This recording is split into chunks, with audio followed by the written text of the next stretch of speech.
BTech, BBA మరియు MBA కోర్సులు 15+ years experience ఫ్యాకల్టీతో పాటు placement guarantee. Kishkinda University, Ballari. Chenab నది నుంచి చుక్క నీరు వదిలేది లేదు అని చెప్పినటువంటి భారతదేశం ఇప్పుడు పాకిస్తాన్కి చుక్కలు చూపిస్తుంది. ఈ నది పైన ఉన్నటువంటి కీలకమైన బాగ్లిహార్ డ్యామ్ నుంచి ఒక్క చుక్క కూడా నీరు కిందికి జారకుండా అన్ని గేట్లని బిగించి పెట్టింది నిన్న మొన్నటి వరకు. అయితే నిన్న ఆపరేషన్ సింధూర్ ముగిసింది, పైన గుళ్ళ వర్షం కురుస్తూనే ఉంది. సో ఈ నేపథ్యంలో ఒక కీలకమైన నిర్ణయం తీసుకుంది భారత ప్రభుత్వం. జమ్మూ కాశ్మీర్ ప్రాంతంలో భారీగా వర్షాలు పడుతున్నటువంటి నేపథ్యంలో చీనాబ్ నది పైన ఉన్న బాగ్లిహార్ డ్యామ్ గేట్లు ఎత్తేయాలని నిర్ణయించింది. సో ఎత్తిన తర్వాత ఎలా ఉంది, ఎందుకంటే ఈ 4 రోజులుగా చొక్క నీరు లేక నానా అవస్థలు పడుతున్నటువంటి పరిస్థితి పాకిస్తాన్కు ఉంది. అటు సింధు నది జలాలు కూడా అడుగంటుకుపోవడం, ఇక్కడ నుంచి అంటే బాగ్లిహార్ నుంచి వెళ్ళేటువంటి చీనాబ్ నది, సట్లెజ్ నది నుంచి వచ్చేటువంటి నీళ్ల ప్రవాహం కలిస్తేనే సింధు నది చివరన ఉన్నటువంటి సింధు రాష్ట్రం వరకు ప్రవహించే అవకాశం ఉంటుంది. ఒకవైపు నీటి యుద్ధాలు జరిగేటువంటి వాతావరణం పాకిస్తాన్లో ఉంటే, ఇప్పుడు భారతదేశం చీనాబ్ నదికి సంబంధించినటువంటి బాగ్లిహార్ డ్యామ్ని ఓపెన్ చేసింది. రైట్, ఇది బాగ్లిహార్ డ్యామ్కి సంబంధించినటువంటి తాజా దృశ్యం. చీనాబ్ నది పైన ఉంది ఇది. ఇక్కడ నీటిని దిగువకి విడుదల చేశారు, 6 గేట్లు ఎత్తినట్టుగా సమాచారం ఇచ్చారు.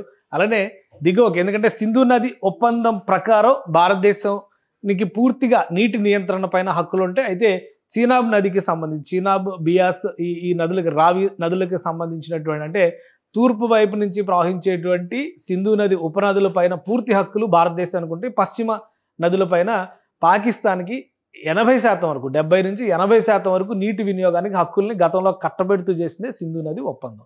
సో ఇప్పుడు ఎప్పుడైతే ఈ ఉద్రిక్తతలు వచ్చినాయో ఆ క్షణంలో పూర్తిగా బాగ్లిహార్ డ్యామ్ నుంచి వచ్చేటువంటి నీటి ప్రవాహాన్ని ఆపేసింది. అయితే గత 2 రోజులుగా పెద్ద ఎత్తున ఇక్కడ వర్షాలు కురుస్తున్నాయి. ఎగువన ఆపరేషన్ సింధూర్ ముగిసిన తర్వాత ఈ వర్షాల తీవ్రతను దృష్టిలో పెట్టుకొని వరద ప్రవాహం కనుక ఈ డ్యాంలో మరింత ఎక్కువైతే ఇబ్బంది ఏర్పడేటువంటి అవకాశం ఉంటుంది. కాబట్టి దిగువకి నీళ్లు వదిలేరు. ఇప్పటి వరకు నీటి చుక్క లేక అవస్థపడినటువంటి చీనాబ్ దిగువ ప్రాంత ప్రజలు, ముఖ్యంగా ఆక్రమిత కాశ్మీర్లో ఉన్నటువంటి ప్రజలందరూ కూడా ఈ వరద ప్రవాహాన్ని తట్టుకొని ఇప్పుడు నిలబడాల్సినటువంటి పరిస్థితి ఉంటుంది. అది ఒక విధంగా ఇబ్బందికరమైనటువంటి సందర్భంగానే చెప్పాల్సి ఉంటుంది. దానికి తగ్గ ప్రిపరేషన్ ఉందా లేదా అనేది మనం పరిశీలించాల్సి ఉంటుంది. ఇంకొక దృశ్యం ఇటువైపు నుంచి మనం చూస్తే కనుక ఇది పాకిస్తాన్ సరిహద్దులు, అంతర్జాతీయ పాకిస్తాన్కి అలానే జమ్మూ కాశ్మీర్కి మధ్య ఉన్నటువంటి అంతర్జాతీయ సరిహద్దుల నుంచి ఆక్రమిత కాశ్మీర్ వరకు ఉన్నటువంటి ప్రాంతాల్లో వరుస పెట్టి పాకిస్తాన్ మిలిటరీ బాంబుల వర్షం కురిపిస్తూనే ఉంది. సో అక్కడ ఉన్నటువంటి గ్రామాలకు సంబంధించినటువంటి తాజా దృశ్యాలు ఇవి.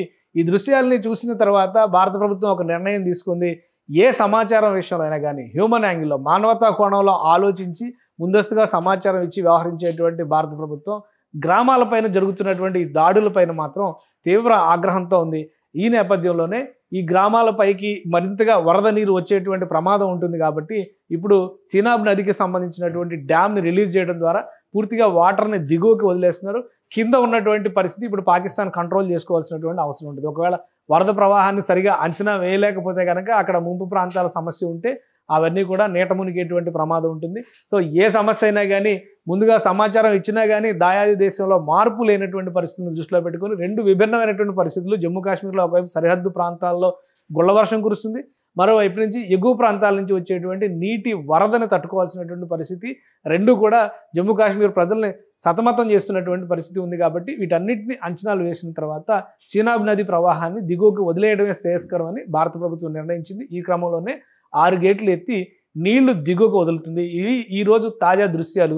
ఆపరేషన్ సింధూర్ జరిగిన తర్వాత కూడా పాకిస్తాన్ వైఖరిలో ఏమాత్రం మార్పు లేదు. కాబట్టి సరిహద్దుల్లో ధీటైన జవాబు ఇచ్చే విధంగా భారత జవాన్లు, భారత సైన్యాన్ని సన్నద్ధం చేసింది. ఇక చీనాబ్ నది పరిసర ప్రాంతాల్లో ఉండేటువంటి ప్రాంతాల్లో ఎలాంటి వాతావరణం ఉంటుంది, అలానే ఇక్కడ పెరిగేటువంటి వరద తీవ్రతని దృష్టిలో ఉంచుకునే ఆ గేట్లని క్లోజ్ చేయడమా లేదా గేట్లని దిగువకి నీరు వదిలే విధంగా ఓపెన్గా ఉంచడమా అనేటువంటి అంశం పైన నిర్ణయం తీసుకోవడానికి భారత ప్రభుత్వం అక్కడ ప్రత్యేకంగా ఒక అధికారుల బృందాన్ని కూడా నియమించింది. సో ఒకవైపు నుంచి వరద ప్రవాహం ముంచెత్తే ప్రమాదం, ఇంకోవైపు నుంచి సైన్యంతో పొంచి ఉన్నటువంటి ప్రమాదం, అలానే పైనుంచి గగనతలం నుంచి వచ్చి పడేటువంటి మిసైల్స్తో ముఖ్యంగా పంజాబ్, పాకిస్తాన్లో ఉన్నటువంటి పంజాబ్ ప్రాంతం వణికిపోతున్నటువంటి పరిస్థితి ఉంది. ఏ క్షణంలో ఎలాంటి ఉత్పాతం వచ్చి విరుచుకుపడుతుంది అనేటువంటి ఆందోళన పాకిస్తాన్లో ఇప్పుడు రాజుకొని ఉంది. సో ఏ విధంగా దీన్ని ఎదుర్కొంటారో, మరోవైపు నుంచి దౌత్యపరమైనటువంటి అంశాల విషయంలో కూడా కేంద్ర ప్రభుత్వం చురుకైనటువంటి నిర్ణయాలు తీసుకుంటుంది. పాకిస్తాన్కు వచ్చేటువంటి మద్దతు కూడా అంతంత మాత్రంగానే ఉండడంతో పాకిస్తాన్ ప్రభుత్వం అన్ని వైపుల నుంచి ఉక్కిరిబిక్కిరి అవుతుంది. మరీ ముఖ్యంగా దక్షిణాది ప్రాంతాల నుంచి బలూచిస్తాన్ ప్రాంతంలో జరుగుతున్నటువంటి దాడులు వరుసగా ఈరోజు లాహోర్ నుంచి అనేక నగరాల్లో పేలుళ్లు సంభవించడం పాకిస్తాన్ ప్రభుత్వానికి ఒక విధంగా చెప్పాలంటే ఉక్కిరిబిక్కిరి అవుతున్నటువంటి పరిస్థితే ఉంది. సో చీనాబ్ నదీ జలాలను ఏ విధంగా నియంత్రించుకుంటారు, వరద ప్రాంతాల విషయంలో ఎలాంటి ప్రణాళికల్ని అనుసరిస్తారనేది ఇప్పుడు ఆసక్తికరంగా మారింది. సుమన్ టీవీలో మీ పర్సనల్ అండ్ బిజినెస్ ప్రమోషన్స్ కోసం కింది నెంబర్కి కాంటాక్ట్ చేయండి.